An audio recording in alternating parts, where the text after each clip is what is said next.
이번엔 세 번째 오음의 법칙 드디어 가겠습니다. 아주 중요한 내용이다. 전기를 모르시는 분도 한 번씩은 들어봤을 겁니다. 왜냐하면 전기에서 아주 중요한 근본이 되는 법칙이에요.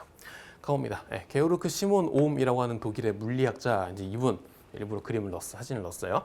이분이 이제 정리한 법칙입니다. 회로를 이해하는 근본 법칙이에요. 아주 중요한 근본 법칙이에요. 이 사람이 발표한 내용을 정리하면 이겁니다. 전압이라는 개념은요, 전류에다가 저항을 곱한 것과 같다라는 개념입니다. 식은 아주 심플하거든요. 근데 식이 심플할수록 이게 갖고 있는 파급력이 어마어마한 거예요. 다시 오음의 법칙은 뭘 얘기하는 거다? 전압이란 전류와 저항을 곱한 것과 같다, 이런 식입니다. 됐죠? 근데 앞으로 우리는 전압, 전류 한글로 쓴다 안 쓴다? 한글로 안 쓸 거다. 전압을 뜻하는 대표 문자로 뭘 써요? 대문자 V를 쓸 거고요. 전류 뜻하는 문자로 I를 쓸 거고, 저항을 뜻하는 문자로 R을 쓸 겁니다. 그래서 우리가 볼 모양은 V는 I 곱하기 R이라는 요 형태가 될 겁니다. 이 식은 아주 중요하다. 이거 모르면 전기 모르는 겁니다. 냉정하게 말씀드릴 수 있어요. 오음의 법칙이 뭐다? V는 IR, 의미가 뭐다? 전압이란 전류 곱하기 저항이다. 이런 겁니다. 해석은 사실 여러 방법으로 할 수 있는데 다른 의미도 보여드릴게요. 예를 들어 전류가 어떤 저항을 지나가고 있다. 그러면 그곳에는 전압이 작용하고 있다. 이렇게 해석하셔도 맞는 말입니다. 괜찮죠? 네. 그래서 여러분이 이 코를 가지고 이렇게 다양한 방법으로 해석해 보셔야 돼요. 그 다음 중요한 내용 하나 하고 갑시다. V는 IR 이렇게 되어 있는데요. 우리가 곱하기의 성질을, 등식의 성질을 이용하면 얘를 I는 R분의 V, R은 I분의 V로 바꿔서 표현할 수도 있습니다. 여기서 중요한 코멘트 하나 하고 짚고 넘어가겠습니다. 오음의 법칙이라는 건요, 분명히 얘도 맞고요, 얘도 맞아요. 얘 다 오음의 법칙이에요. 근데 여러분이 공부할 때 생각해 보시기 바랍니다. 저 같은 경우에는 저는 이거 하나만 딱 외워놓고 쓸 겁니다. 이거 하나만 외우고 나머지 두 개의 꼴은 문제 풀 때 그때마다 바꿔서 갖다 쓸 겁니다. 저는 이 세 개를 다 외우진 않을 거예요. 이유 설명드릴게요. 앞으로 여러분이 볼 식이 몇 개나 엄청 많겠죠. 전기 이론도 내용이 많고요. 뭐 기기 쪽 가도 내용이 많을 겁니다. 그럼 이 식을요, 형태를 요 형태, 요거 이런 식으로 모든 형태를 바꾼 상태로 다 공부하면요, 식이 몇십 개가 돼버려요. 몇십 개가. 그럼 여러분은 제한된 그 수험 시간 내에 몇십 개 되는 식을 다 외우실 건가요? 능력이 되면 외워도 돼요. 틀린 게 아니에요. 다만 일반적으로는 이 바뀐 모든 형태를 일일이 기억한 것보단 전 요 대표적인 대표 형태를 하나 기억하고 그 다음에 필요에 따라서 요렇게 바꿔서 쓰겠다라고 마음을 먹은 겁니다. 이해되셨나요? 따라서 앞으로 저는 오음의 공식 하면 무조건 요걸 갖다 쓸 겁니다. 문제에서 전류가 얼마인가, 전류를 구해라라고 하면 계산은 분명히 이런 걸로 할 거예요. 하지만 기본 식은 요걸로 요 형태로 집어넣을 겁니다. 이해되셨죠? 제가 요걸 왜 강조하냐면 어떤 게 뭐 가르치시는 분이나 공부하신 분이나 스타일이 다 다르긴 한데요. 저 같은 경우는 오음의 법칙 하면 무조건 요 식으로 V는 I 곱하기 R 요 식만 놓고 그냥 쭉 계산을 할 겁니다. 근데 어떤 분들은 V는 I, R이니까 I는 R분의 V 꼴이죠. 이 상태에서 대입한단 말이에요. 틀린 건 아니지만 저는 개인적으로 권하지는 않습니다. 그렇죠? 넘어갈게요. 물론 현실적으로 오음의 법칙은 이 세 가지 꼴 맨날 볼 거기 때문에 어차피 세 개 다 자동으로 다 외우게 되어 있습니다. 근데 어쨌든 여러분이 기조를 그렇게 잡아갑시다. 오음의 법칙은 어떤 꼴이 딱 대표다? V는 IR. 나는 이 꼴 하나만 외우고 문제에 따라 필요에 따라 변형해서 쓰겠다라고 생각하시는 게 더 바람직합니다. 다른 개념에 적용 가능한 거죠. 실제로 오음의 법칙이 어떻게 되는지 적용 한번 해보겠습니다. 앞에 보이는 이 그림이 나와 있는데 이게 이렇게 꼬부랑으로 그려져 있는 게 이게 저항을 뜻하는 기호고요. 회로의 기호고요. 그다음에 여기에 전압이 작용하니까 전류가 지나간다. 이런 그림으로 보시면 되겠습니다. 여기는 요소가 몇 개예요? 전압이란 요소 나왔고, 전류란 요소 나왔고, 저항이란 요소 나왔죠? 그럼 여러분은 이 회로를 보자마자, 그림을 보자마자 어떤 식을 떠올려야 된다? 아, 전압, 전류, 저항이 있으니까 오음의 법칙을 사용하겠네 라고 생각하시면 아주 바람직합니다. 잘하신 겁니다. 됐죠? 식은 이렇게 나와 있다. 오음의 법칙은 어떻게 생겼다? V는 IR. 아주 중요한 식이라 그랬습니다. 요거 모르면 오늘 1창 공부 안 한 거예요. 여기까지가 개념에 대한 얘기였고요. 이제 정말 실전적으로 꿀팁이 되는 거 하나 알려드리겠습니다. 이제 적어놨죠. 오메 법칙의 실질적인 의미, 요게 아주 중요하다. 여러분은 앞으로 오메 법칙을 이렇게 생각하시면 됩니다. 어떤 문제에서 전압, 전류, 저항 요 세 가지 중에 아무거나 두 가지 이렇게 아무거나 두 가지가 나왔다면 나머지 하나는 이미 자동으로 확정된 겁니다. 여러분은 오메 법칙을 반드시 이런 의미로 이해하시기 바랍니다. 네. 다시 오메 법칙은 분명히 V는 I 곱하기 R 꼴입니다. 네, 그냥 오메 법칙 V는 I 곱하기 R 이것만 외우시지 마시고 어차피 우린 나중에 문제를 풀어야 하니까요. 문제에 적용할 때는 어떻게 이해하자? 네, 전압, 전류, 저항, V, I, R 요 셋 중에 아무거나 두 가지가 결정이 됐다면 나머지 하나는 이미 자동으로 값이 주어져 있는 거구나 라고 생각하시기 바랍니다. 아주 중요한 요령이에요. 그렇죠? 아주 중요하니까 따로 강조해 놓은 거예요. 문제 푸실 때 아마 체감하게 될 겁니다. 여기는 뭐 그냥 그래프 얘기예요. R은 I분의 V니까요. 이게 X축, Y축이니까 요게 기울기를 얘기를 하는 거거든요. 그런가 보다. 책이 있으니까 한 번씩 보고 넘어가면 됩니다. 이건 중요합니다. 요거. 여기. 오메 법칙 아주 중요하다. 그 다음 가봅니다. 4번 저항이 온도계수라고 되어 있는데 솔직히 말하면 여긴 그냥 한번 읽고 넘어가시면 됩니다. 그냥 교양과학이라고 생각하시면 됩니다. 네, 상식을 위해서 갑니다. 저항과 온도계수라고 해서 1번 물체의 저항값은 물체의 온도와 관계 있다. 저항값은 온도와 관계가 있다. 그렇구나 이렇게 보시면 됩니다. 일반적으로 물체의 온도가 상승하면 물체의 저항값도 같이 상승합니다. 괜찮죠? 예를 들어서 어떤 빨간 물질이 있어요. 근데 얘를 라이터로 이 상태에서 저항을 재보니까 얘가 뭐 100옴이 나왔단 말이에요. 근데 얘를 라이터로 지진 다음에 온도를 올려서 재보니까 얘가 뭐 150옴이 나왔어요. 됐죠? 그럼 물체의 저항값은 뭐와 관계 있다? 온도와 관계 있다. 그게 온도계수 요 얘기입니다. 심각하게 볼 필요 없습니다. 그냥 그런가 보다 하고 가면 됩니다. 그래서 여기 보시면 어떤 물질마다 온도가 올라가니까 저항값이 증가하더라. 이런 겁니다. 요거에 대한 얘기예요. 마찬가지로 여기도 온도가 증가하니까 저항이 증가하더라. 요거는 금속마다 물질마다 다르기 때문에 그걸 계수라고 표현한다. 이렇게 되는 겁니다. 여기 코멘트 하나 더 하겠습니다. 여기 제가 일반적으로라는 단서를 붙였죠.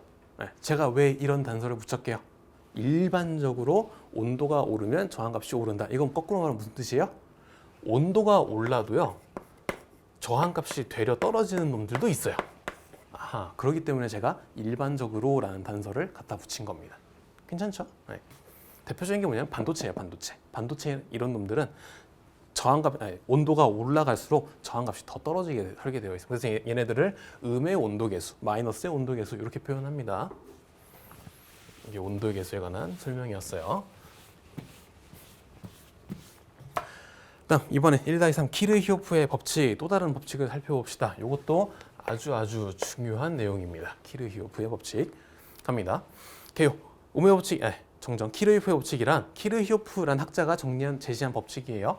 오메 법칙과 더불어 회로를 해석하는데 핵심적인 법칙. 이거 제가 쓴 코멘트이지만 아주 잘 쓴 코멘트 같아요. 되게 중요한 내용이에요. 다시 회로를 해석하는데 가장 첫 번째 날개가 누구다? 오메 법칙이고요. 두 번째 날개가 키르히오프의 법칙입니다. 됐죠? 갑니다. 용어 먼저 정리할게요. 수동소자라는 용어가 있고 능동소자라는 용어가 있어요. 소자라는 말은 그냥 어떤 부품이다. 부품 이렇게 보시면 돼요. 수동소자, 수동, 패시브 얘는 뭐예요? 전압이나 전류를 받아서 소모하는 부분 이렇게 이해하시면 됩니다. 나 밥 줘, 배고프니까 밥 줘 하는 애들이 수동소자예요. 다른 말로 얘네들을 부하라고도 해요. 그다음 거꾸로 능동, 얘는 뭐겠어요? 딱 수동, 능동 서로 어때요? 서로 성질이 상반되는 쌍이죠. 능동은 얘는 뭐겠어요? 얘는 회로에 전압이나 전류 등 에너지를 공급하는 부분이다. 내가 에너지를 넣는 부분이다. 능동소자. 에너지를 받아서 쓰는 부분이다. 수동소자. 이렇게 이해하시면 되는 겁니다. 어렵지 않죠? 이것도 이제 기사 쪽에 가면 이제 요것도 이제 심오하게 살펴보긴 하겠지만 저희는 기능사니까 그런 거보다 그냥 용어만 체크하고 넘어가겠습니다. 실제 식 확인해 봅니다. 키르히오프의 법칙이라고 되어 있고요. 식이 두 가지가 있어요. 첫 번째 제1법칙이 있고요. 제2법칙이 있습니다. 여러분은 이 두 개 내용 다 정확하게 기억하셔야 됩니다. 갑니다. 키르히오프의 제1법칙 첫 번째 법칙은 뭐냐면 다른 말로 키르히오프의 전류법칙이라고도 해요. 뭐에 관한 얘기다? 전류 I에 관한 얘기다라고 하고요. 얘를 약자로 KCL, 키르히오프 커런트 로우라고 이렇게도 적습니다. KCL. 중요한 1법칙이 전류법칙이에요. 이거 틀리면 안 돼요. 그다음 두 개 묶어서 볼게요. 2법칙 첫 번째가 전류에 대해서 얘기했으니까 이 법칙에서 뭐에 대해서 얘기하겠어요? 전압에 대해서 얘기하겠죠. 그래서 키르히오프의 이 법칙은 전압에 대한 얘기다라는 겁니다. 얘는 KVL, 키르히오프 커런트 로, 정정, 볼테이지 로. 그래서 키르히오프의 전압 법칙 이렇게 얘기를 하는 겁니다. 그렇죠? 두 개 식과 그림을 옆에 딱 적어놨는데 한번 쓱 보니까 느낌이 어때요? 생긴 게 뭔가 비슷하죠? 네, 비슷하죠? 가보겠습니다. 키르히오프의 1법칙, 여러분이 전류법칙이라고 하는데 이건 여러분이 요 그림을 머릿속으로 한번 이해하시면 충분합니다. 확인해 볼게요. 회로에 지금 어떤 한 점이 있어요. 한 점을 기준으로 색깔로 칠할게요. 전류 I1은 I1, I2는 들어오는 방향이고요. 점으로 이렇게 들어오는 방향이고요. 그 다음 나머지 정정할게요. 지금 그림이 지금 그림이랑 식이랑 조금 안 맞네요. 그냥 요 그림 따로 식 따로 그냥 보겠습니다. 그냥 이렇게 하죠. 정정할게요. 그냥 요 그림을 식에 맞게 수정을 하겠습니다. 다시 전류 I1과 I2는 점으로 들어오는 모양이고요. 그다음에 I3, I4, I5 얘네 셋은 다 나가는 방향이에요. 키르히오프의 전류 법칙은 이렇게 보시면 됩니다. 어떤 회로의 한 점에 대해서 임의의 한 점이니까 모든 점이에요. 회로의 어떤 한 점이라도 들어온 전류의 양과 나가는 전류의 양은 항상 같다. 그게 바로 요식이에요. 얘네 둘이 들어온 거고요. 네, 들어온 전류고요. 얘네가 나가는 전류입니다. 됐나요? 네, 들어온 전류의 양과 나가는 전류의 양은 항상 같다. 이게 키르히오프의 제1법칙 전류법칙입니다. 됐고요. 이번엔 두 번째 2법칙이에요. 얘도 메커니즘은 똑같습니다. 뭔가 그림이 복잡해 보이지만 이런 거예요. 여기 보시면 회로에서 이렇게 그리는 게 얘가 뭐냐면 쉽게 말하면 건전지예요. 건전지. 직류 전압원을 이렇게 그립니다. 그래서 얘는 전압원이니까 회로에 에너지를 넣어주는 능동소자고요. 그다음 요거 까딱까딱 돼 있는 거 이게 저항이라 그랬죠? 저항은 에너지를 받아 쓰는 부분이기 때문에 얘는 수동소자입니다. 회로를 보시면 여기에 배터리 직류 전압원과 그다음에 여기에 저항이 이렇게 그려져 있다.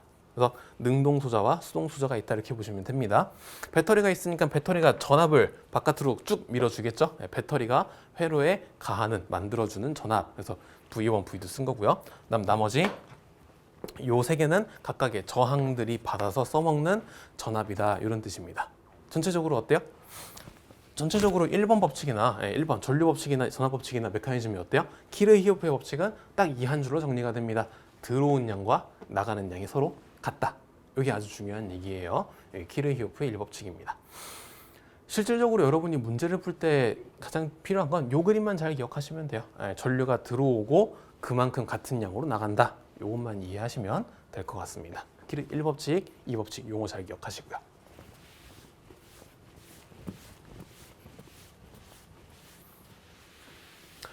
이번엔 1-4 저항의 접속법이고요. 이제부터 이제 본격적으로 아주 중요한 얘기들이 시작된다. 저항의 접속법입니다. 배경 먼저 살펴볼게요. 이 파트는 제가 책이 없는데 지금 제 설명 코멘트를 위해서 따로 적은 겁니다. 갑니다. 우리가 지금까지 배운 게요. 회로 오메 법칙 배웠죠, 그죠? V는 IR 이걸 배웠습니다. 갑시다. 우리는 회로를 해석하기 위해서 오메 법칙을 배웠단 말이에요. 근데 오메 법칙을 적용할 수 있는 회로는요, 딱 누구밖에 없냐면 부하가 하나인 회로밖에 없어요. 대표적으로 한번 그려볼게요. 여기에 지금 건전지 기전력이 있고요. 그다음에 전선이 있고 거기에 저항을 이렇게 연결할 겁니다. 우리가 오메 법칙으로 해석할 수 있는 회로는 딱 이 모양밖에 없어요. 그렇죠? 여기 배터리 이렇게 돼 있는 거. 근데 두 번째, 현실적으로 부하가 한 개인 회로는 만날 수 있다 없다? 현실적으로 우리가 만날 일이 없습니다. 왜냐면 당장 이렇게 복잡한 뭐 요런 리모컨 같은 것도 내부를 살펴보면 기판 안에 무시무시하게 많은 여러 가지 저항들이 쭉 들어있단 말이에요. 2개 이상의 많은 저항이 들어있단 말이야. 따라서 저항이 많으니까 얘는 오메 법칙을 바로 적용할 수 있다 없다? 적용이 안 된다. 요 얘기입니다. 그래서 어떻게 하느냐? 해법을 내놓죠. 그러면 여러 개의 부하를 어떻게 하겠다? 압축하여 한 개로 만드는 방법을 제시할 겁니다. 그럼 괜찮죠. 다시 일반적으로 우리가 보는 회로에는 저항, 부하가 여러 개입니다. 부하가 여러 개인 회로는 오메 법칙이 적용이 된다 안 된다? 적용이 안 된다. 근데 회로를 해석하려면 오메 법칙을 써야 되니까요. 어떻게 할 거냐? 여러 개의 저항을 어떻게 쫙 압축을 해서 하나짜리로 만들어 버릴 거예요. 기가 막히죠. 이게 저항의 접속법 기본 개요입니다. 되게 별거 아닌 것 같아도 되게 제가 고심하면서 중요하게 적은 말들이니까요. 요 말 한번 차분하게 읽어보시기 바랍니다. 그러면 첫 번째 직렬 접속이라는 게 있고요. 두 번째 병렬 접속이라는 게 있어요. 일단 첫 번째 직렬 먼저 살펴볼게요. 직렬. 그래서 전제는 저항이 이제부터는 여러 개가 있는 거예요. 첫 번째 1번 직렬 접속이란 저항을 일렬로 연결한 거 이렇게 되어 있습니다. 일렬로 연결했다. 좀 더 정확하게 말씀드릴게요. 여러분은 직렬 접속이란 정의가 다음과 같다. 요걸 기억하시는 게 훨씬 좋습니다. 전류가 지나가는 길이 오직 하나밖에 없는 거. 네. 직렬 접속은 뭐다? 전기를 보내보세요. 전류를 보내보세요. 쭉 가는데 전류가 가는 길이 하나밖에 없는 거. 이게 직렬 접속이에요. 아주 중요한 정의입니다. 확인해 볼게요. 여기 그림 볼게요. 그림 보니까 저항이 회로는 하나인데 저항이 여러 개 있는 거죠. 2개 이상. 맞죠? 그럼 얘는 이 상태에서는 오메 법칙으로 해석이 된다 안 된다? 해석이 안 된다. 그러니까 어떻게 할 거다? 이 여러 개의 저항을 하나짜리로 압축을 해버릴 거예요. 됐죠? 이게 기본적인 개념이에요. 특성 파악합시다. 각 부하 저항에 대해 각 부하 저항 얘를 R1이라고 하고요. 얘를 R2라고 할 거면 이름 갖다 붙인 거예요. 그냥 김씨, 이씨 이렇게 갖다 붙인 거예요. 직렬 접속인 경우는요. 전압은 분배되고요. 전류는 일정하다라고 되어 있습니다. 요거 아주 중요한 말이지만 지금은 조금 이해하기 어려울 수 있어요. 근데 반드시 기억합시다. 직렬 회로의 특징은 뭐다? 전압은 분배되고요. 전류가 일정합니다. 확인해 볼게요. 전류가 일정하다는 얘기는요. 저항 R1을 지나가는 전류 I1과 그다음에 저항 R2를 지나가는 I2가 서로 같다는 얘기고요. 얘는 회로 전체를 지나가는 총 전류 I와도 같다는 얘기입니다. 요거 증명 한번 확인해 볼게요. 다시. 직렬이라는 건요. 전류가 지나가는 길이 하나죠. 전류가 지나가는 길이 하나니까 회로의 임의의 한 점 아무 데나 찍어볼게요. 어디든 다 돼요. 임의의 한 점을 기준으로 들어온 전류의 양과 나가는 전류의 양이 어떻겠어요? 다 똑같죠. 이게 뭐였다? 키르히오프의 전류 법칙, 키르히오프 제1법칙이죠. 그죠? 임의의 한 점 기준으로 들어온 양과 나가는 양이 같다. 그럼 임의의 한 점을 여기 잡아도 되고 여기 잡아도 되고 여기도 되고 여기 다 되는 거죠? 그러면 따라서 직렬인 경우에는 전류가 딱 결정이 됐으면 그 전류가 전체를 쭉 지나간다. 이런 의미가 되는 겁니다. 그래서 제가 요약한 게 전류가 일정하다라는 겁니다. 괜찮죠? 다음 두 번째, 전압은 분배된다라고 되어 있는데 이것도 그림으로 빨리 볼게요. 여기 V, 배터리, 기전력이 있어요. 기전력, 능동소자가 있어요. 그 다음 여기 2개의 부하가 있죠. 2개의 부하. 어떻게 되느냐? 회로에서 능동소자는 얘 하나밖에 없죠. 전압을 만들어내는 놈. 그 다음 수동소자, 전압을 갖다 쓰는 놈은 2개죠. 그러면 여기 있는 에너지 어떻게 하면 되겠어요? 여기 있는 에너지를 너 이만큼 쓰고 너 이만큼 써 하고 나눠줘야겠죠. 그죠? 그래서 전압이 분배된다 이렇게 얘기를 하는 겁니다. 전압이 분배되는 내용에 대해서는 이따가 다음 화면에 내용이 정리되어 있습니다. 이것도 아주 중요한 내용이에요. 시험 맨날 나와요. 이것도. 오케이. 그다음 전압에 대해서 얘기했죠. V. 전류에 대해서 얘기했죠. I. 그럼 마지막 뭐 남았어요? 저항에 대해서 얘기해야 되죠. 그래서 갑시다. 합성 저항이라고 얘기를 할 거고요. 합성이란 말은 다 더한다 이렇게 이런 뜻이고요. 다른 말로 등가 저항 이렇게 쓰기도 해요. 등가 값이 같다, 값어치 가치가 같은 저항이다 이런 얘기입니다. 다시 직렬 회로는 뭐다? 저항이 여러 개니까 기분 나쁜 거죠. 여러 개니까 어떻게 한다? 얘를 하나로 압축을 해버리겠다. 그럼 질문은 그거예요. 그럼 얘는 어떤 방법으로 압축을 할 거냐 이거예요. 됐죠? 그 방법이 제시되어 있습니다. 여러분은 요 시계 반드시 별표를 치고 맨날 나올 겁니다. 문제 반드시 확인합시다. RT 저는 그냥 첨자 토탈 총이라는 의미로 스몰 t를 더했어요. 여기 합성 저항은 어떻게 되냐면 그 회로에 들어있는 저항 1, 저항 2, 저항 3 있는 거를 그냥 싹 다 더해버리면 끝나는 겁니다. 얘가 직렬 회로의 합성 저항 계산하는 방법이에요. 예시로 바로 가도록 할게요. 예를 들어 지금 요 그림이 있고요. 이 그림에서 저항 R1의 저항값이 3옴이고요. 저항 R2의 저항값이 2옴이에요. 그러면 이 회로 저항이 여러 개죠? 그럼 어떻게 한다? 기분 나쁘니까 하나로 압축을 해버릴 거다. 그럼 이 압축한 저항값은 얼마예요? 이런 문제가 나오는 겁니다. 다시 회로 전체에 여러 개의 저항이 직렬로 깔려 있죠? 그럼 얘네들은 어떻게 하면 된다? 그냥 생으로 더해버리면 된다. 3 더하기니까요. 얘는 5짜리의 저항을 갖다 놓은 것과 값이 같다라는 의미입니다. 여기 다른 말로 등가라고도 하는 겁니다. 됐죠? 그래서 직렬 저항 어떻게 계산하면 된다? 직렬 저항은 그냥 있는 저항값 생으로 다 더해버리면 압축해버리면 바로 나온다. 이게 직렬 저항, 직렬 연결의 특징입니다. 이번엔 두 번째 병렬 접속, 병렬 연결 가도록 합시다. 저항을 연결하는 방법은 아까처럼 직렬도 있었고요. 지금 보는 병렬 또 다른 방법이 있어요. 가볼게요. 병렬, 병자가 나란할 병자거든요. 이렇게 앞으로 나란이죠, 그죠? 저항을 나란히 연결하는 것, 그래서 얘를 병렬이라고 합니다. 근데 여러분은 병렬 접속의 정의를 다음으로 기억하시기 바랍니다. 여러분은 이게 더 중요하다. 전류가 지나가는 길이 여러 가지다. 이게 아주 중요한 말이에요. 병렬 접속은 어떻게 이해하자? 전류가 지나가는 길이 여러 가지다. 이렇게 이해하시는 게 훨씬 바람직합니다. 그림 볼게요. 그림 보세요. 여기 전원에서 쭉 나와 전류가 쭉 들어오는데 요 점을 기준으로 어떻게 돼요? 길이 쪼개져 버리죠. 마치 그 물줄 강줄기가 쪼개지듯이 전류가 들어오는데 여기서 전류가 하나, 둘 나가는 길이 전류가 쪼개져 버립니다. 요걸 병렬 연결이라고 합니다. 여기는 당연히 저항이 이렇게 붙어 있고요. 네, 이게 병렬 연결이에요. 여러분은 직렬과 병렬 정확하게 구분해야 돼요. 가봅니다. 특징, 각 부하의 저항에 대해서 이번엔 전압이 일정하고요. 전류가 분배됩니다. 아까 직렬 연결에서는 어땠어요? 전류가 일정하고 전압이 분배됐죠. 근데 병렬로 오니까 어떻게 된다? 성질이 정반대요. 얘네 둘은요. 전압이 일정하고요. 전류가 분배된대요. 확인해 봅니다. 전압이 일정하다는 건 이런 뜻이에요.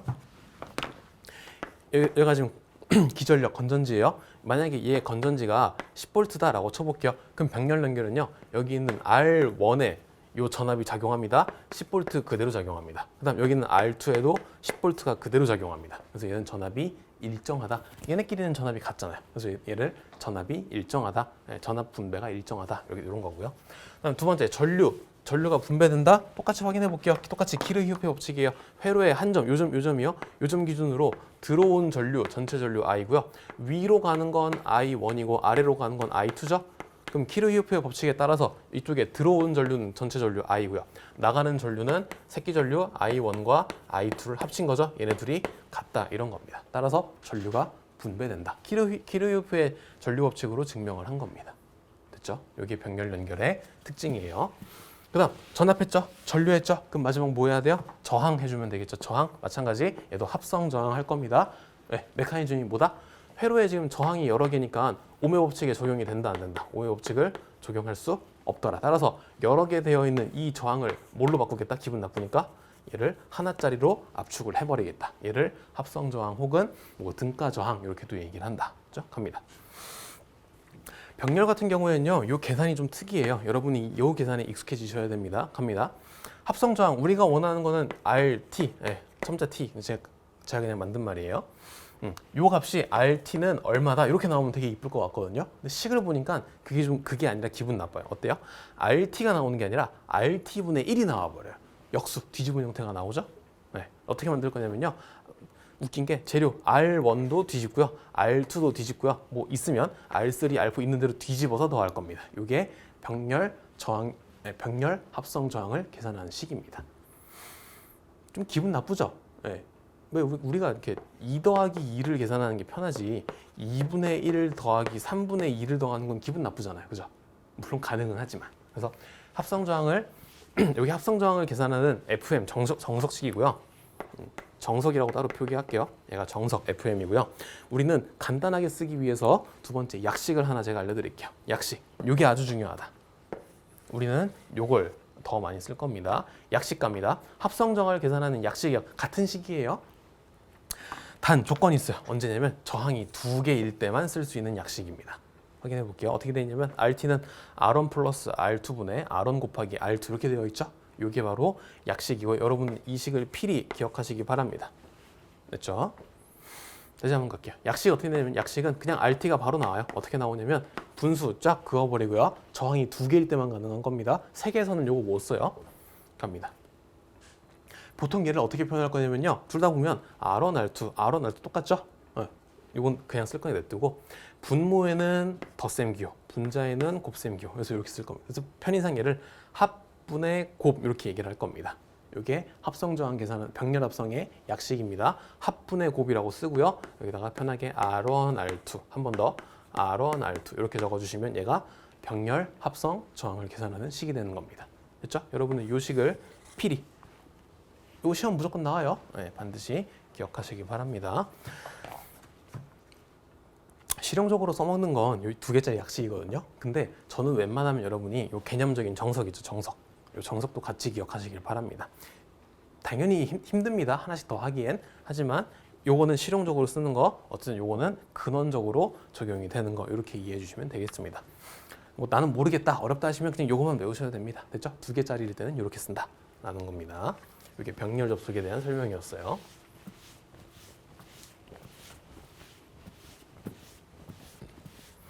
그러면 전체 다시 한번 정리해 볼게요.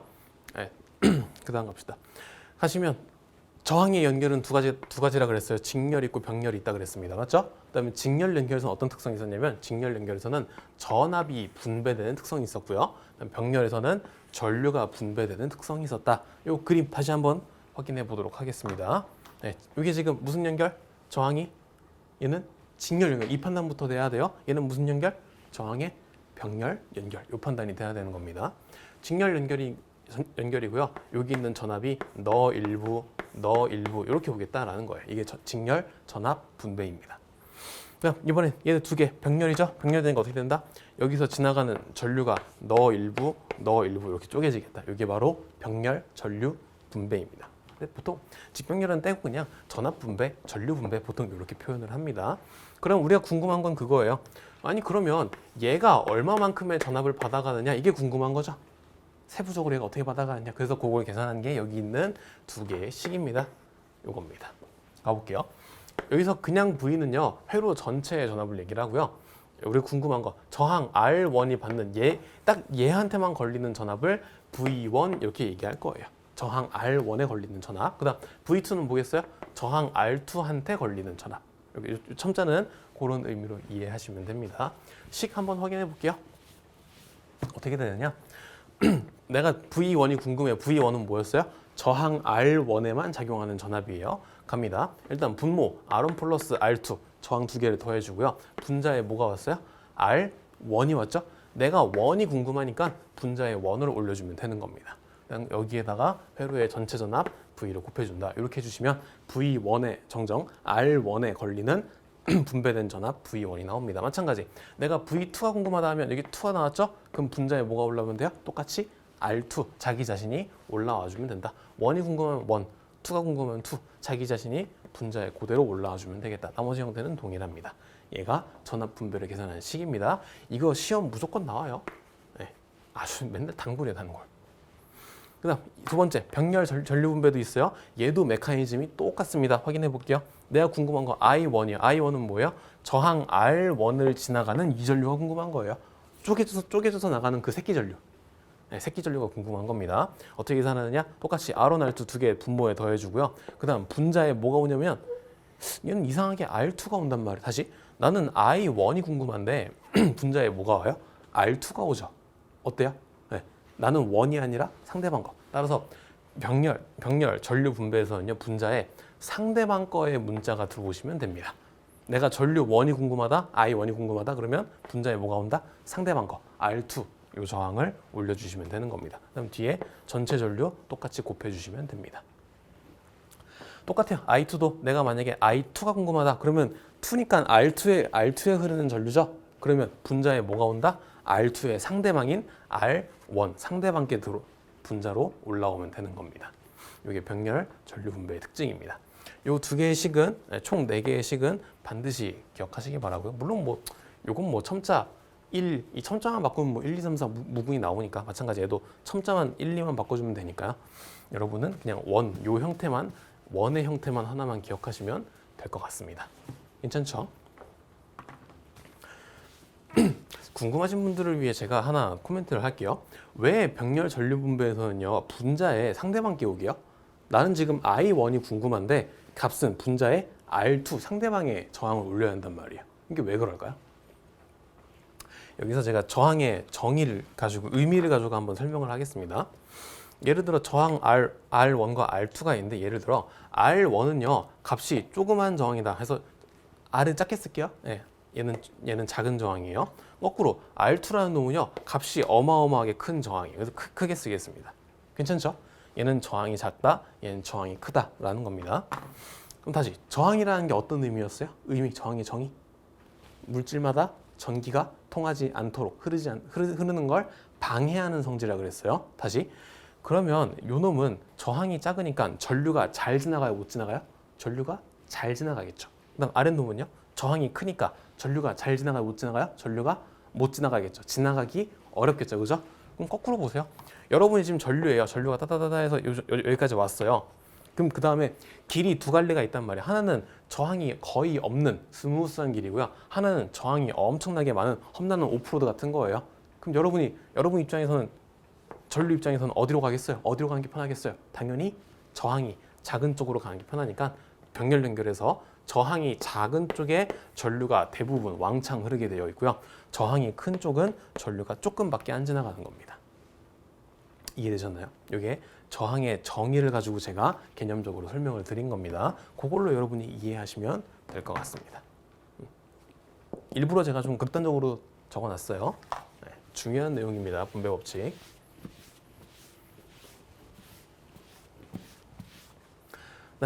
이번에 합성저항 전체 한번 정리해 보겠습니다. 저항의 실제 회로에는 저항이 한 개만 들어있는 경우는 거의 없습니다. 저항이 여러 개 있을 거고요. 첫 번째 직렬 저항이 있고 병렬 저항이 있을 것이다. 그렇죠? 직렬 회로, 병렬 회로가 있다. 그 중에서 직렬 합성 저항과 병렬 합성 저항 계산하는 식 확인했고요. 이번엔 중요 성질을 볼게요. 어떤 회로에서요 저항을 직렬로 붙일수록 전체 저항 값은 커진다. 이것도 중요한 코멘트로 잘 기억하시기 바랍니다. 아마 저희 교재에는 언급이 안 돼 있을 건데 한번 고민해보면 알 수 있어요. 네, 회로에서 저항을 직렬로 붙일수록 전체 저항값은 증가합니다. 요거 잘 이해해 보시고요. 그다음 항상 직렬과 병렬은 성질이 반대라 그랬어요. 그럼 병렬 볼게요. 병렬로 저항을 붙일수록 전체 저항값은 얘는 작아집니다. 이것도 아주 중요한 성질입니다. 저항을 병렬로 붙일수록 전체 저항값은 작아지게 되어 있습니다. 됐죠? 좀 요거에 대해 좀 정확하게 얘기하자면 저항을 병렬로 붙이면 어떻게 되냐면 여기 병렬이죠. 요 전체 합성 저항값은 작아지는 어떻게 되냐면 두 개 중에 더 작은 저항값보다 더 작아져요, 무조건. 예를 들어 얘가 6옴이고 얘가 3옴이에요. 그럼 얘를 하나로 합성 저항한 저항값이 계산해 보면 얘가 2가 나오거든요. 이런 뜻이에요. 병렬 회로에서 가장 작은 저항값보다 더 작아집니다. 병렬로 합성을 하면요. 이게 병렬 회로의 특징이에요. 그다음 아래 보이는 요 식은 뭐냐면요. 요 식도 꽤나 비중이 높습니다. 잘 기억합시다. 얘는 뭐냐면 만약에 어떤 저항 회로가 있는데 직렬 회로가 있는데 얘네 저항값이 그냥 다 똑같은 경우예요. 다 똑같은 경우. 이때 합성저항은 뭐다? 일단 정의에 따라서 저항을 그냥 고지고대로 다 더하면 됩니다. 근데 어차피 값이 같은 걸 R을 여러 번 더할 거니까 이렇게 되는 거예요. 얘는 저항 R을 N개만큼 곱해버릴 겁니다. 이게 바로 직렬 합성 저항의 간단한 계산이에요. 정정. 크기가 같은 저항일 경우에는 이렇게 계산하면 된다. 저항 R이 N개 직렬로 있다. 이렇게 보시면 됩니다. 마찬가지 이번엔 병렬인데요. 똑같이 크기가 같은 저항이 병렬로 여러 개가 붙어 있는 경우다. 이런 겁니다. 그럼 이때 전체 합성 저항 정의식에 따라서 RT분의 1은 R분의 1, R분의 R분의 1인데 어차피 R분의 1이 총 N개 있는 거죠. 그러니까 얘는 이렇게 합시다. N 곱하기 R분의 1이고요. 그다음 N 곱하기 R분의 1은 RT분의 1이니까요. 우린 거꾸로 역수로 뒤집을게요. 따라서 우리가 원하는 값 최종 합성 저항은 병렬 합성 저항 얼마다? 전체 저항의 개수 분의 한 개의 저항값 이렇게 나오는 겁니다. 여러분은 요 두 개의 식까지 반드시 잘 기억하시기 바랍니다. 되게 써먹을 때가 많아요. 요게. 그래서 합성 저항까지 같이 한번 정리해봤습니다. 지금 요 내용들 아주 중요합니다. 1-4 저항의 접속법은 버릴 내용이 없어요. 다섯 번째 특수 회로 가겠습니다. 5번 브릿지 회로라고 하고요. 그래서 브릿지는 요 영어 단어 요거예요. 영어로 다리죠, 다리. 그래서 뭐 브릿지 회로 혹은 사람 이름 따서 휘스톤의 브릿지 회로 이렇게도 얘기합니다. 그건 브릿지 회로라고 합니다. 요게 브릿지 회로예요. 요게. 한번 그림 한번 살펴보시겠어요? 그럼 얘는 분명히 회로고요. 전기 회로고 저항이 여러 개 들어 있으니까 바로 오매 법칙이 된다, 안 된다? 안 된다. 그러니까 어떻게 하겠다? 얘를 우리가 직렬이든 병렬이든 해석을 해서 하나로 압축하면 좋겠다라는 겁니다. 근데 문제는 뭐냐면요. 얘는 그림이 특이한데 잘 보시면 얘는 직렬이에요, 병렬이에요, 이놈은? 답변. 이 회로는요. 직렬도 병렬도 아니에요. 그래서 브릿지 회로 볼게요. 직병렬로 해석할 수 없는 특수 회로. 얘를 딱 요 모양 기억하시면 돼요. 얘를 브릿지 회로라고 합니다. 브릿지가 다리라 그랬죠? 이런 느낌이에요. 여기 길이 이렇게 있고 길이 이렇게 있는데 두 개의 길 사이에 여기에 지금 다리가 이렇게 놓여져 있죠? 이렇게 돼 있죠? 그래서 얘가 마치 두 개의 도로 사이에 놓인 다리 같다. 그래서 얘를 브릿지 회로 이렇게 얘기를 하는 겁니다. 괜찮죠? 다시 요 놈은 직렬과 병렬로 해석할 수 있다 없다? 직렬도 아니고 병렬도 아니에요. 왜? 전류가 갔다가 쪼개지고 합쳐지고 이렇게 막 반복이 되거든요. 그래서 얘는 직렬도 아니고 병렬도 아닙니다. 어쨌든 해석은 해야 되니까요. 살펴봅시다. 여기다가 뭐 할 거냐면요. 만약에 가변 저항이라고 해서 보통 이렇게 표시하면 그냥 저항이고요. 그다음에 여기에다가 화살표를 이렇게 그리면 얘를 가변 저항이라고 합니다. 가변이란 말은 값을 바꿀 수 있다 이런 얘기예요. 가변 저항. 예를 들어 이렇게 할게요. 얘네 네 개가 다 가변 저항이고요. 다 가변 저항이고 그럼 따라서 요 네 개의 값을 조절을 해볼게요. 다 이렇게 띡띡띡 돌려서 저항 1, 2, 3, 4의 값을 쫙쫙쫙 조절해볼게요. 장난쳐볼게요. 그러다 보니까 어떤 일이 벌어지냐면요. 뭔가 특수한 딱 값이 딱딱딱 일정하게 딱 맞을 때 어떻게 되느냐. 가운데 요 라인으로 전기가 안 지나가요. 다시. 지금 이 저항 5개 있는 브릿지 회로에서 지금 얘 때문에 해석이 안 된단 말이에요. 직병렬로. 근데 이 4개의 저항값을 잘 조절하니까 어떻게 된다? 어느 순간 딱 한순간 어떻게 된다? 여기로 전기가 안 지나갑니다. 그럼 여기로 전기가 안 지나가니까 얘를 그냥 없애버려도 되는 거죠. 따라서 브릿지 회로에서 아주 특수한 경우에 가운데 부분이 날아가는 경우가 생기더라라는 겁니다. 됐죠? 근데 가운데가 날아가니까 이제 얘는 해석이 된다 안 된다? 해석이 되거든요. 요렇게 직렬, 그다음에 그 직렬끼리 병렬 이렇게 직렬과 병렬로 해석이 되거든요. 이제 이거는 얘는 오hm 법칙을 적용할 수가 있는 거죠. 그죠? 갑니다. 그래서 브릿지 회로에 평형이라는 말이 있습니다. 평형이란 말은 양쪽이 균형이 밸런스가 맞았다는 얘기죠. 이게 뭐냐면 아까 말씀드린 R1과 R1, R2, R3, R4 네 개의 저항을 조절하다 보니까 가운데 부분이 싹 사라지는 그 특이한 현상이다라는 겁니다. 설명 봅니다. 중앙 브릿지 저항 요거 있죠. 요거 가운데 있는 놈. 요 놈으로 전류가 흐르지 않는 아주 특별한 현상이다라는 겁니다. 됐죠? 그럼 우리가 궁금한 건 그거예요. 실제 시험 문제. 그럼 그 평형 조건이 뭐냐? 이거 따지는 거 나옵니다. 평형 조건 다시 저항 4개의 값을 조절한다 그랬습니다. 장난치다가 딱 비율이 맞는 순간이라 그랬어요. 그래서 정의식 보시면 R1 곱하기 R4 이퀄 R2 곱하기 R3 이렇게 되어 있습니다. 여러분은 이 식을 필히 기억하시기 바랍니다. 이 식의 의미는 이런 거예요. 여기 보시면 R1과 R4는 여기 있죠. 서로 이렇게 멀리 마주보고 있죠. 그죠? 그 다음 마찬가지 R2와 R3는 여기 있죠. 얘도 이렇게 마주보고 있죠. 그죠? 브릿지 평형 조건 다시 한번 말씀드립니다. 서로 마주보고 있는 저항끼리 곱해요. 마주보는 저항끼리 곱해서 그 값이 서로 같다면 브릿지의 평형 조건 좌우 밸런스가 딱 맞아서 가운데 쪽으로는 전기가 지나가지 않는 이런 회로가 된다라는 겁니다. 얘가 브릿지 회로의 전체 개념이에요. 됐나요? 네. 브릿지 회로 다시 한번 정리해 보겠습니다. 브릿지 회로 요 모양이고요. 가운데 여기 브릿지 저항이 있어서 얘는 직병렬로 해석이 된다 안 된다? 해석이 안 된다. 다만 여기 바깥에 있는 저항 1, 2, 3, 4를 잘 조절하다가 어떤 조건이 되면 서로 마주보는 것끼리 곱이 같은 요 케이스가 되면 어떻게 된다? 가운데 쪽의 저항이 사라지는 효과가 난다. 그렇죠? 네, 물리적으로 잘린 건 아닙니다. 근데 전기적으로 이쪽으로 흐르지 않게 된다 이런 얘기예요. 따라서 이 회로는 해석이 된다 안 된다? 이제 직병렬로 해석이 가능해진다. 됐죠? 이런 상태를 어떤 상태라고 한다? 브릿지 회로의 평형이라고 한다. 여기 있는 용어들 정확하게 기억하시고요. 특히 여기보다 브릿지 회로의 평형 조건 이런 경우에만 평형이 일어납니다라는 뜻이기 때문에 아주 중요한 내용입니다. 여기 브릿지 회로에 대해서 전체적으로 살펴본 겁니다.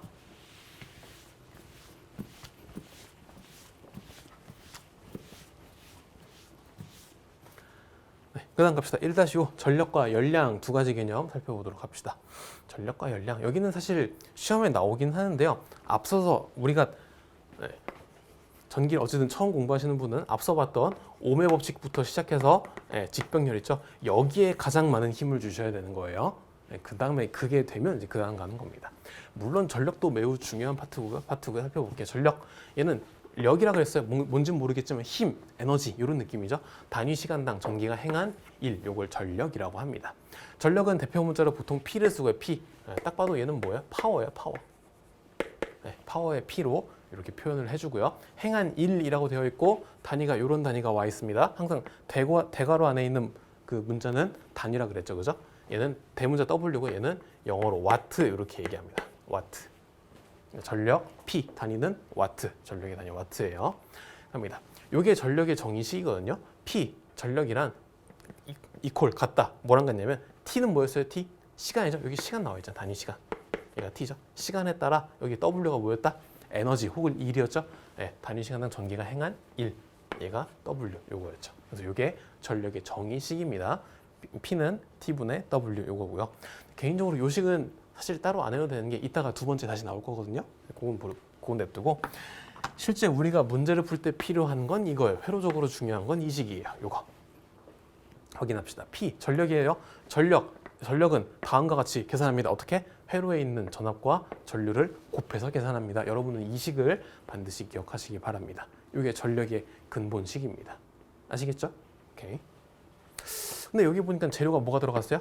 V와 I가 들어갔죠? VI 저항 하나만 있으면 오메 법칙이 만나는 거죠. 그죠? 따라서 여기에다가 오메 법칙을 한번 적용을 해볼게요. V는 I 곱하기 R이죠. 그럼 다시 말하면 이퀄이라는 건 같다 그랬습니다. V가 들어가는 자리에 대신 뭘 넣어도 됩니다? I 곱하기 R을 넣어도 되는 거죠. 그럼 따라서 P는 VI인데 이 자리에다가 대신 뭘 집어넣겠다? 네, I 곱하기 R을 대신 집어넣을게요. 그럼 얘는 어때요? P는 IR 곱하기 I죠? 그럼 I는 두 번 들어갔으니까 얘가 I 제곱 R로 바뀌는 겁니다. 그래서 제가 이퀄로 연결해 놓은 거예요. 됐죠? 그 다음 한 번 더. 혹은 전류라고 하는 건 얘는 R분의 V거든요. 그럼 마찬가지 I가 들어가는 자리에 R분의 V를 대신 넣어도 되죠? 그럼 마찬가지 I가 들어가는 자리에 R분의 V를 대신 넣을 겁니다. 그랬더니 어떻게 되냐? 얘는 V 곱하기 R분의 V니까 R분의 V 제곱이라는 요런 꼴이 나오는 겁니다. 따라서 전력은요, 여러분이 P는 VI, I 제곱 R, R분의 V 제곱 총 세 가지의 폼이 있는 거예요. 세 가지의 폼. 괜찮죠? 하지만 저 같은 경우는 아까 말씀드렸듯이 이 세 가지 폼을 다 외우라고 말씀드리진 않을 겁니다. 네. 저는 P는 VI 딱 요거 하나만 기억할 거고요. 저는 때에 따라서 I 제곱 R로 쓰든지 R분의 V 제곱을 쓰든지 때에 따라서 그때그때 모양을 바꿔서 쓸 겁니다. 저는 저 세 개를 다 외우지 않을 거예요. 어떤 말인지 이해되셨죠? 근데 솔직하게 말하면 이것도 앞으로 맨날 볼 거기 때문에요. 이 형태도 맨날 볼 거고요. 이 형태도 맨날 볼 거예요, 사실은. 그래서 별 차이는 없어요. 어쨌든 여러분이 한 개의 식이 여러 가지 형태가 있을 때 어떻게 해야 되는지 그 개념은 반드시 그 전략은 잡고 가셔야 되는 거예요. 저는 P는 VI 요거 하나만 쓰고 오메 법칙에 따라 V와 I에 대입을 해서 I 제곱 R과 R분의 V 제곱 꼴은 내가 필요할 때마다 꺼내서 쓰겠다라고 저는 다짐을 한 상태예요. 됐죠? 여러분도 결정하세요. 나는 저 세 개를 일일이 다 외워서 쓸 거야. 오케이, 상관없어요. 능력이 되면 그렇게 하셔도 돼요. 상관없어요. 아니면 다른 분들은 선생님이 얘기한 대로 나도 P는 VI 하나만 외우고 나머지 두 개의 형태는 오메 법칙으로 그때그때 만들어서 갖다 써야지라고 생각하셔도 됩니다. 어느 거로 가도 상관이 없어요. 아시겠죠? 스스로 판단해 보시고 결정하면 되는 거예요. 네. 여기 지금 두 개의 직렬 저항이 있고요. 여기에 보시면 잘 보시면 저항 R1에 작용하는 전압 V1, 전압 R2에 작용하는 전압 V2, R1에 흐르는 전류 I1, I2 딱 따로 적어놨죠, 그죠? 제가 따로 적은 이유가 뭐냐면 요거예요. 엄밀히 말하면 여기 P는 VI 요식 있죠. 여기는 VI. 얘는 뭐냐면 해당 저항에 작용하는 그 값을 갖다 써라 이런 얘기예요. 이게 조금 어려울 수 있어요. 다시. 예를 들어 내가 P1이 궁금해요. 다시 저항 R1에서 생기는 작용하는 전력 P가 궁금하단 말이에요. 그럼 얘는 첨자를 붙일게요. P1이라고 표현하겠습니다. 그럼 얘가 궁금해요. 그럼 이때 값을 어떻게 써야 돼요? P는 VI니까 요 회로 전체의 전압과 전체의 전류를 쓴다라고 하면 틀리게 되는 거예요. 나는 R1의 전류가 궁금한 거니까 얘는 R1이 받는 전압값 V1을 써야 되고요. R1을 지나는 전류값 I1을 써야 되는 겁니다. 따라서 P1은 V1 곱하기 I1 꼴로 엄밀하게 쓰셔야 된다는 얘기예요. 조금 어려울 수 있지만 반드시 일단 기억해놓고 나중에 차차 적응하시면 됩니다. 일단 무슨 말인지만 한번 쭉 읽고 기억하겠습니다. 전력, P는 T분의 W고요. 실질적으로 P는 VI로 계산한다. 요겁니다. 이번엔 전력량 그리고 줄열입니다. 아까 전력이란 말 나왔고요. 전력량이란 말이 나왔죠. 중요한 거 체크할게요. 전력과 전력과 전력량이라는 두 가지가 있는데 요 둘은 이름은 비슷하지만 완전히 다른 개념이에요. 요걸 먼저 머릿속에 박아놓고 가겠습니다. 전력과 전력량은 같다 다르다? 무조건 다르다. 아예 다른 개념이다 라는 겁니다. 가볼게요. 정해진 시간 동안 소모한 전력 요겁니다.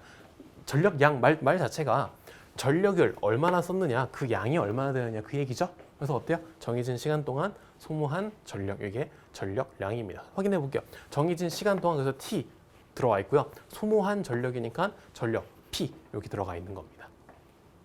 단위를 보시면 P는 단위로 와트고요. 그 다음에 시간은 세컨드죠. 그래서 와트 곱하기 세컨드를 다른 말로 줄 이렇게도 얘기하는 겁니다. 줄은 처음에 앞서서 말씀드렸죠. 그래서 전력량이라는 건 W로 쓰고요. 요놈은 단위를 줄 이렇게 쓴다라는 거 확인합시다. 이게 중요하다. 전력과 전력량은 서로 다른 거예요. 아예 다른 거예요. 다음 두 번째 줄의 법칙이라는 게 있는데요. 요거는 열량에 대한 얘기입니다. 열량.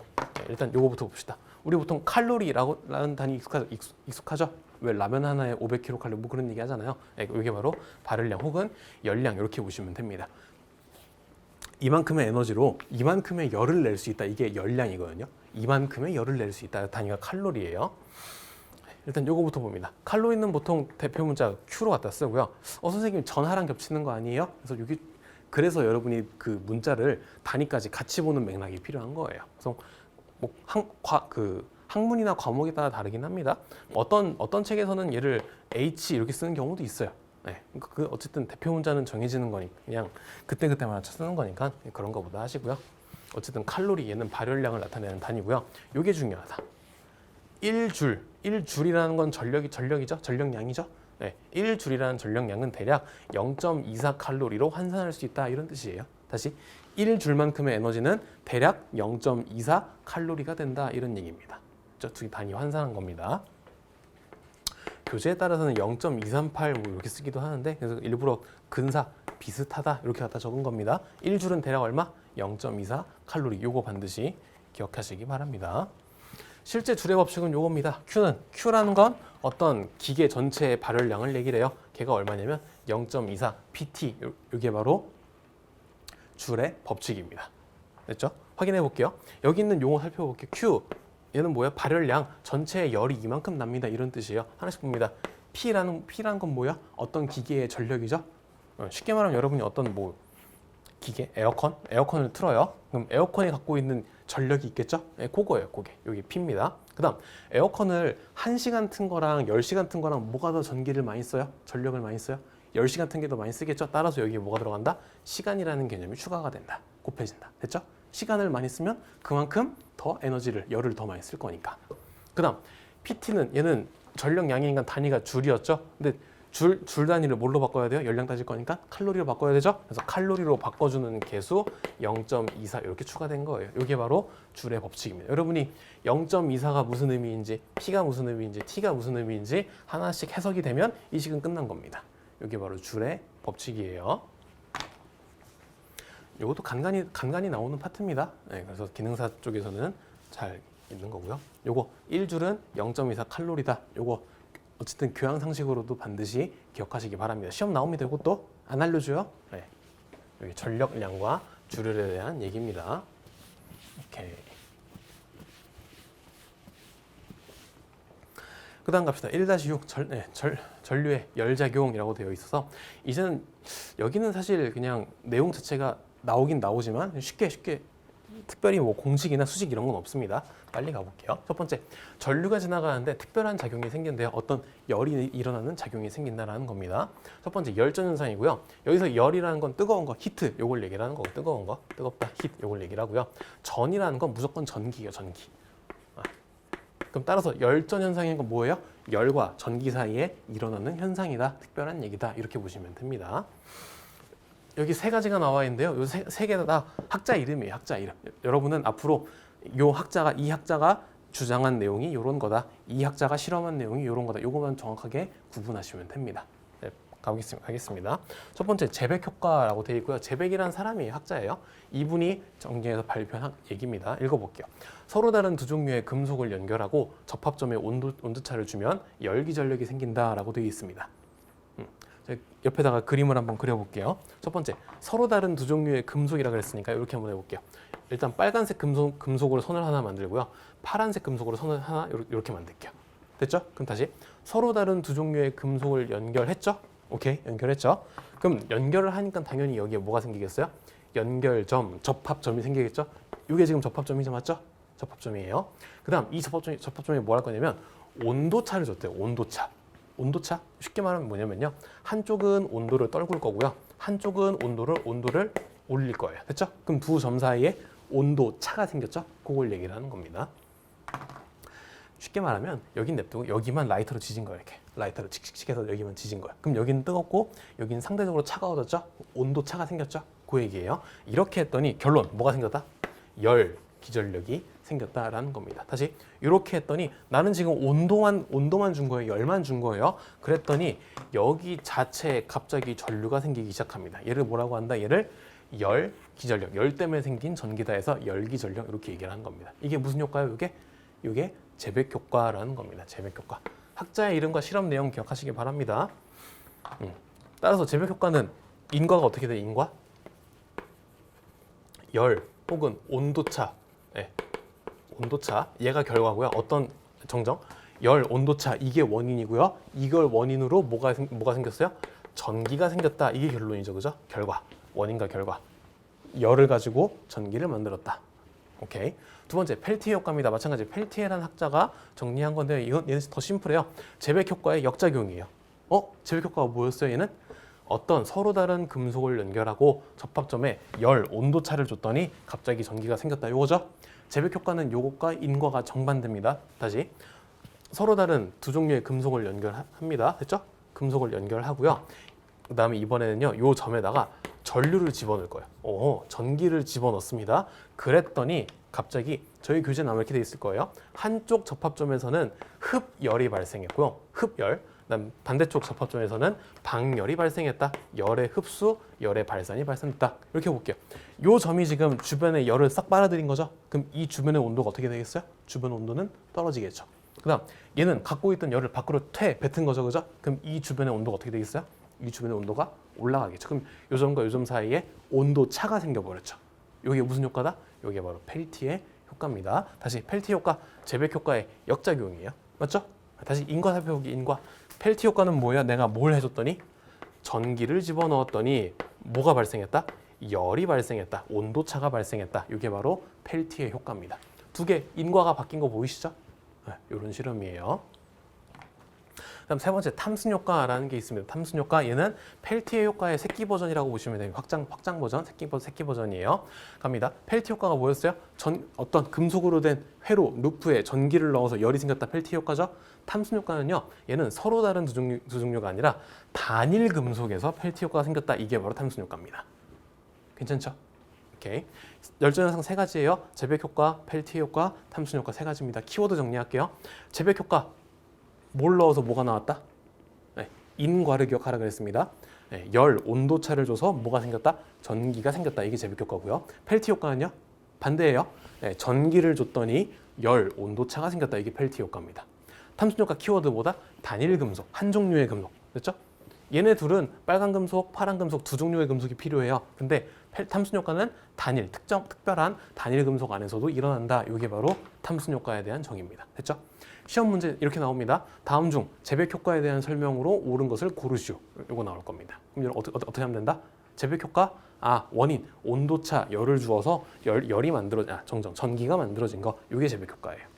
이렇게 체크하시면 됩니다. 나중에 시험 문제 보시면 직관적으로 이해가 되실 겁니다.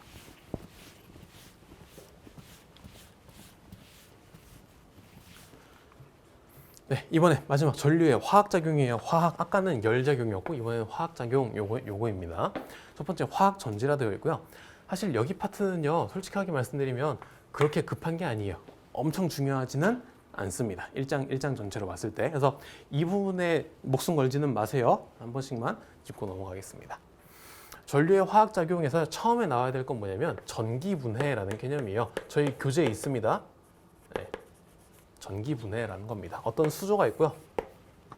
어떤 수조에 물을 담아놔요. 물을 담아놓고 여기에다가 노란색 금속을 집어넣고 여기에다가 흰색 금속을 집어넣을 거예요. 서로 다른 두 종류의 금속을 집어넣을 겁니다. 그다음 여기에다가 이제 한쪽에다가는 플러스 전기를 연결하고요. 한쪽에다가는 마이너스 전기를 연결할 겁니다. 그랬더니 예, 여기 안쪽에서 뭔가 특별한 반응들이 나오더라. 뭐 기체가 나오고 고체가 석출되고 뭐 이런 겁니다. 이게 전기분에 대한 얘기예요. 저희 책에 있기 때문에 상세하게는 안 할 겁니다.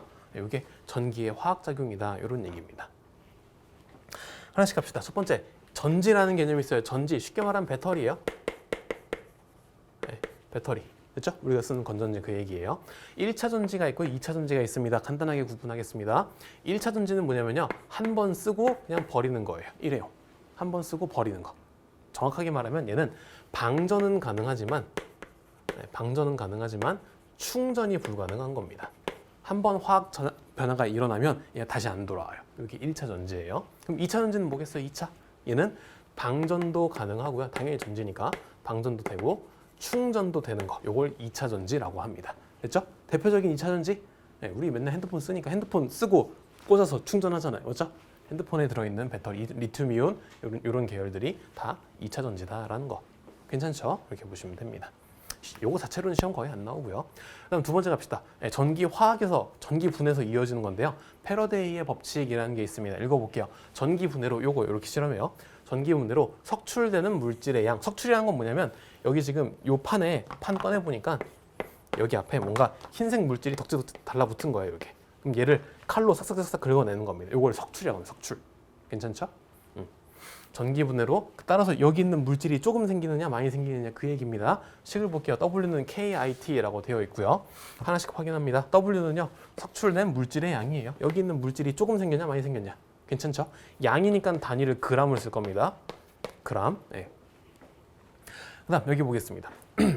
하나씩 볼게요. KIT라고 되어 있어요. 하나씩 볼게요. 여기 있는 I는 당연히 뭐겠어요? 전기 집어넣었으니까 당연히 전류겠죠. I는 당연히 전류고요. 그다음 T는 뭐겠어요? T.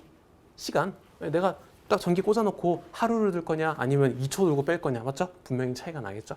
T는 분명히 시간이에요. 앞에 보시면 K가 있습니다. K. 얘는 뭐냐면 전기 화학 당량이라고 하고요. 여기에 어떤 판을 쓸 거냐, 어떤 금속을 쓸 거냐. 그 다음에 전해질이라고 해서 여기에다가 어떤 그 물체를 녹일 거냐. 뭐 소금을 녹일 거냐, 설탕을 녹일 거냐 이런 거에 따라 달라져요. 네, 실험 재료들마다 바뀐다. 그래서 얘를 전기 화학 당량 K라고 표기를 합니다.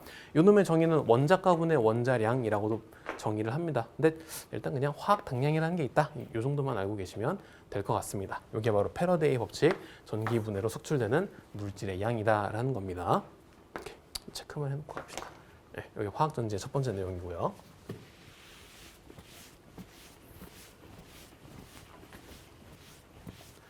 두 번째, 네. 아까 1차 전지, 2차 전지 말씀드렸죠? 2차 전지 중에서 우리 전기 분야에서 가장 대표적으로 쓰는, 지금은 좀 줄기는 하고 있지만 대표적으로 쓰는 전지가 뭐냐면 납축 전지라는 놈이야. 납 있죠? 영어로 PB라고 쓰죠. PB. 네, 리드. 네. 화학기후, 원소기후 PB고요. 영어로 리드라고 쓰죠. 납축 전지. 이게 대표적인 2차 전지입니다. 대표적인 2차 전지예요. 다른 말로 연축 전지 이렇게도 씁니다. 그렇죠? 그래서 요거는 그냥 간단하게 쓱 한번 보고 넘어가겠습니다.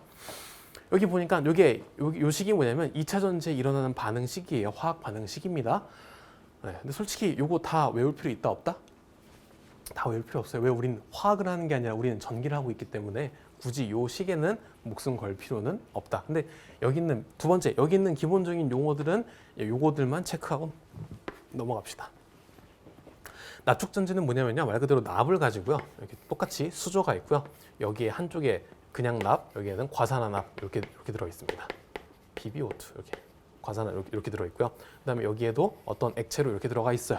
네, 기본적으로 물이 이렇게 들어가 있습니다. 확인해 볼게요. 한쪽은 그래서 얘가 플러스 건전지 역할을 하고요. 반대쪽은 마이너스의 역할을 할 겁니다. 양극판은 과산화납이고요. 네, 그림이 반대가 됐네요. 양극판 과산화납, 얘는 플러스의 역할을 하고요. 그다음에 음극판은 그냥 납 이렇게 돼 있습니다. 그다음 전해액이라고 해서 요건 반드시 기억합시다. 네, 납축 전지의 전해액은 뭘 쓴다? 물구낭산을 씁니다. H2SO4 요걸 씁니다. 정확하게 말하면 얘를 물에다가 넣어서 섞어야 이렇게 산의 성질이 나오는 거죠. 근데 어쨌든 물구낭산 H2SO4 요거 반드시 기억합시다. 네, 요거는 외우고 갈게요. 납축 전지에서. 그다음 전해액의 비중이라는 개념이 있어요. 비중 쉽게 말하면 농도예요, 농도. 요거예요. 여기에 지금 물이 차 있고요. 여기에다가 뭘 넣는다? 네, H2SO4를 넣어서 묽은 황산을 만들 겁니다. H 이온과 SO4 이온으로 분리해서 네, 요거 여기 있는 수소가 그거죠. 그래서 네, 여기다 황산을 집어넣어서 여기에다 황산액을 만들고 이걸 전해액이라고 합니다. 근데 문제는 뭐냐면요. 여기에 황산을 조금 넣어야 될지 황산을 많이 넣어야 될지 이걸 판단해야 되는 거예요. 직관적으로 볼게요. 네, 일반적으로 이게 학자마다 다르지만 물 같은 경우에는 순수한 물은 전기가 안 통합니다. 요건 레벨에 따라 다르지만 그냥 그렇게 할게요. 순수한 물은 전기가 안 통해요. 그럼 여기에다가 뭘 넣냐면 여기다가 뭔가 이물질을 첨가를 해줘서 얘네가 이온, 플러스 마이너스 이온 상태로 있어야 전기가 잘 지나가게 되는 거거든요. 요걸 전해액이라고 하는 거죠. 다시 납축전제 같은 경우는 요 재료를 뭘 쓴다? 묽은 황산을 쓴다라는 거고요. 그다음 봅시다. 따라서 여기에다가 전해액을 많이 넣으면 많이 넣을수록 전기가 잘 통하겠죠, 그죠? 괜찮죠? 근데 얘 재료가 뭐라고요? 황산이죠, 황산. 얘는 강한 산성이에요. 모든 물질을 부식시킵니다. 모든 건 아니고 물질을 부식시키는 효과가 매우 강합니다. 혹은 만약에 배터리가 찢어져가지고 액이 만약에 사방으로 튄다? 그럼 난리가 날 수 있겠죠. 그죠? 그렇기 때문에 이 묽은 황산의 농도를 매우 높이는 건 위험한 거예요. 됐죠? 그렇다고 거꾸로 요걸 황산을 거의 안 집어넣으면요. 아까 말씀드렸듯이 순수한 물은 전기 거의 안 통한다 그랬죠? 그러면 여기서부터 전기가 움직여야 되는데 전기가 안 움직일 거니까 건전지가 힘이 있어요, 없어요? 힘이 없겠죠. 그래서 어떻게 한다? 적당한 정도의 농도를 유지해야 된다. 그게 얼마냐면 1.2에서 1.3이다. 이렇게 보시면 됩니다. 그냥 황산을 쓴다. 얘는 적당한 농도를 유지해야 된다. 이 정도 보시면 되겠습니다. 네, 다시 말씀드릴게요. 전류의 화학작용, 여기는 사실은 건전지 얘기예요. 저희 교재에 이거보다 더 많은 내용이 있지만 사실은 그렇게까지 우리 전기한 입장에서 당장 목숨 걸 필요는 없다. 그래서 심플하게 추려서 설명드린 겁니다. 그 중에서 대표적인 2차 전지가 누구냐면 납축전지고요. 이런 화학식이 있는데 이거는 내가 뭐 화학에 관심이 있다, 화학에 흥미가 있다 하시는 분만 보고 그냥 그렇구나 하시면 되고요. 특별한 화학에 관심이 없다, 어렵다 하시는 분들은 요거 정도만 읽고 납축전지의 전해액은 뭘 쓴다? 대표적으로 묽은 황산을 쓴다. 요거 정도만 기억하셔도 괜찮을 것 같습니다. 그렇죠?